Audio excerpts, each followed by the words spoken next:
ছায়া মন্ত্রিসভার ঘোষণা দিল জামায়াত, ফলাফল বাতিল হতে পারে ত্রিশাসনের, কোণঠাসা বিএনপি শিবির। ডক্টর ইউনূস হচ্ছেন রাষ্ট্রপতি। লন্ডনে তারেকের সাথে বৈঠকে রাষ্ট্রপতি পদের বিনিময়ে ইলেকশন ইঞ্জিনিয়ারিং করে বিএনপিকে ক্ষমতায় এনেছে ইউনূস, দাবি এনসিপির। এবং সবশেষে দেখবেন, শেষ মুহূর্তে পরিস্থিতি পাল্টে দিল সেনাপ্রধানের বক্তব্য, দেশের রাজনীতিতে হঠাৎ তোলপাড়। এতক্ষণ শুনছিলেন সংবাদ শিরোনাম, এখন থাকছে বিস্তারিত।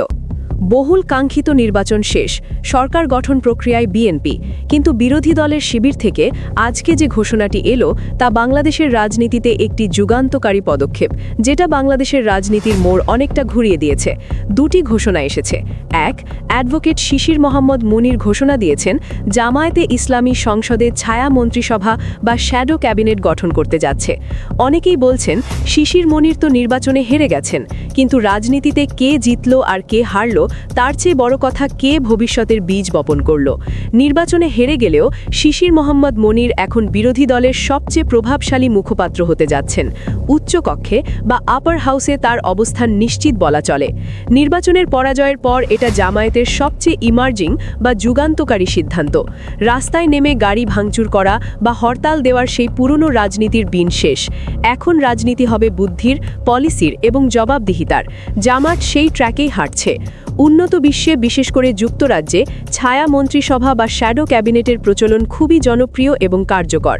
সেখানে বিরোধী দল সরকারের প্রতিটি মন্ত্রীর বিপরীতে নিজেদের দলের একজন বিশেষজ্ঞকে ছায়া মন্ত্রী হিসেবে নিয়োগ দেয়। সরকারের অর্থমন্ত্রীর বিপরীতে থাকে বিরোধী দলের ছায়ামন্ত্রী। সরকার কোনো ভুল করলে ছায়ামন্ত্রী প্রমাণসহ তা জাতির সামনে তুলে ধরেন।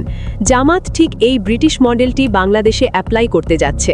সরকারের মন্ত্রীদের বিকল্প মন্ত্রী থাকবে জামায়াতে ইসলামী থেকে।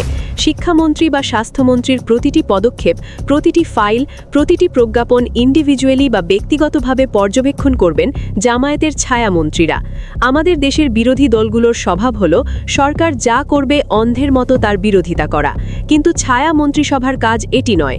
সরকার যদি কোনো পলিসি নেয়, ছায়া মন্ত্রিসভা তা পর্যালোচনা করবে।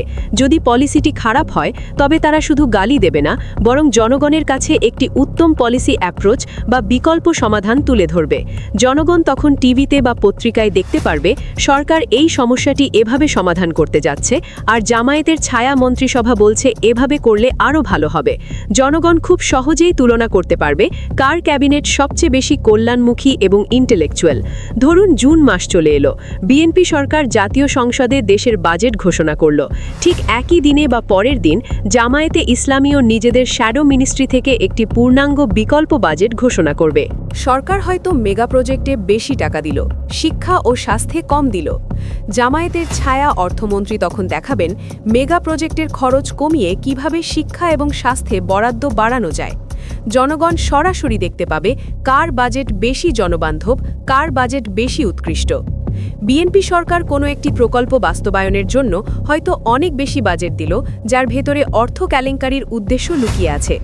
সাধারণ মানুষ তো আর ফাইলের হিসেব বোঝে না। এখানেই কাজ করবে জামায়াতের ছায়া মন্ত্রিসভা। তারা ডেটা এবং ইঞ্জিনিয়ারিং এস্টিমেট নিয়ে জনগণের সামনে আসবে। তারা প্রমাণ করে দেবে যে প্রজেক্টে বিএনপি 1000 কোটি টাকা বরাদ্দ করেছে, সেই একই প্রজেক্ট জামায়াত কিভাবে মাত্র 600 কোটি টাকায় করতে পারত। দুর্নীতি এবং দুঃশাসন এভাবেই লজিক্যালি এক্সপোজড হয়ে যাবে। সবচেয়ে সেন্সিটিভ জায়গা হলো পররাষ্ট্রনীতি। ধরুন বিএনপির ফরেন মিনিস্ট্রি ভারতের সাথে বা অন্য কোনো দেশের সাথে একটি গোপন চুক্তি করল। অতীতে আমরা দেখেছি এমন চুক্তিতে বাংলাদেশের স্বার্থ ক্ষুণ্ণ হয়েছে। আওয়ামী লীগ যেটি করেছে। জামায়াতের ছায়া ফরেন মিনিস্ট্রি তখন ওই চুক্তির ধারাগুলো চুলচেরা বিশ্লেষণ করবে। তারা জাতির সামনে তুলে ধরবে সেই একই চুক্তিতে কিভাবে বাংলাদেশের স্বার্থ আরও বেশি আদায় করা যেত, কোথায় ছাড় দেওয়া হয়েছে এবং কোথায় শক্ত হওয়া উচিত ছিল। This is shadow ministry. এই ছায়া মন্ত্রিসভার সবচেয়ে বড় সুবিধা কি জানেন? এটি হলো ভবিষ্যতের মন্ত্রী তৈরির কারখানা। যারা ছায়া মন্ত্রিসভায় বিকল্প মন্ত্রী হিসেবে থাকবে, তারা আগামী 5 বছর ওই নির্দিষ্ট মন্ত্রণালয়ের নারী ভুঁড়ি সম্পর্কে পড়াশোনা করবে, জ্ঞান অর্জন করবে। আগামী নির্বাচনে জামায়াতে ইসলামী সরকার গঠন করলে এই ছায়া মন্ত্রীদের নিয়েই আসল মন্ত্রণালয় গঠন করা হবে।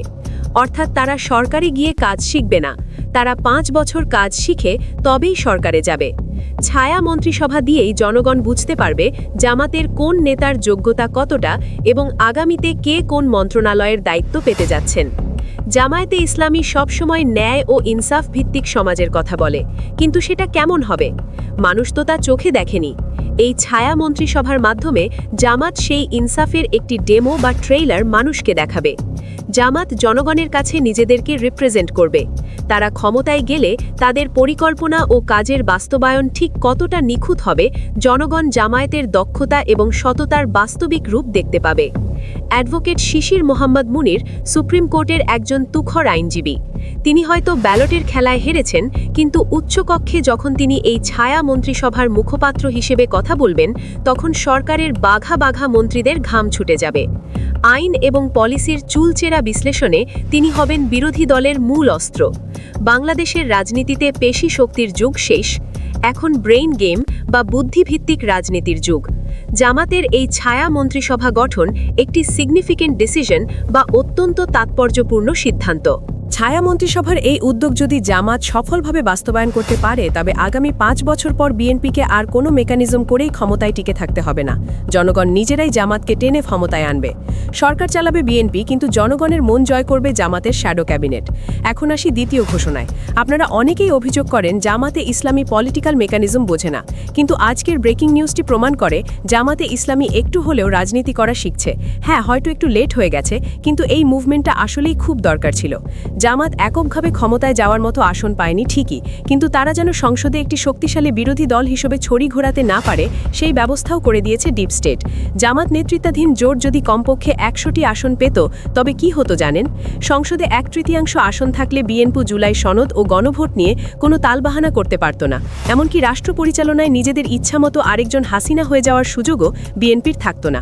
এই চেক অ্যান্ড ব্যালেন্স বা ভারসাম্যটা নষ্ট করার জন্যই ডিপ স্টেট অত্যন্ত সুকৌশলে অন্তত 30টি আসনে ইঞ্জিনিয়ারিং করেছে।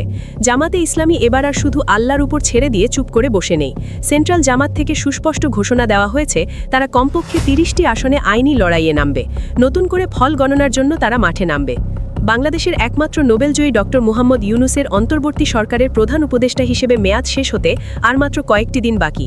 এরই মধ্যে তিনি পরবর্তী সময়ে কী ভূমিকা নিতে পারেন তা নিয়ে রাজনৈতিক মহলে শুরু হয়েছে নানা জল্পনা কল্পনা। শোনা যাচ্ছে নতুন সরকার গঠনের পর তিনি সংবিধানসম্মত কোনো পদে আসতে পারেন। সামাজিক যোগাযোগ মাধ্যমে আলোচনা চলছে যে বাংলাদেশ জাতীয়তাবাদী দল বিএনপি সরকারের সমর্থনে তিনি রাষ্ট্রপতি বা অন্য কোনো গুরুত্বপূর্ণ পদে দায়িত্ব পেতে পারেন। এদিকে এনসিপির দাবি, ইলেকশন ইঞ্জিনিয়ারিং করে বিএনপিকে ক্ষমতায় এনেছে ডক্টর ইউনুস।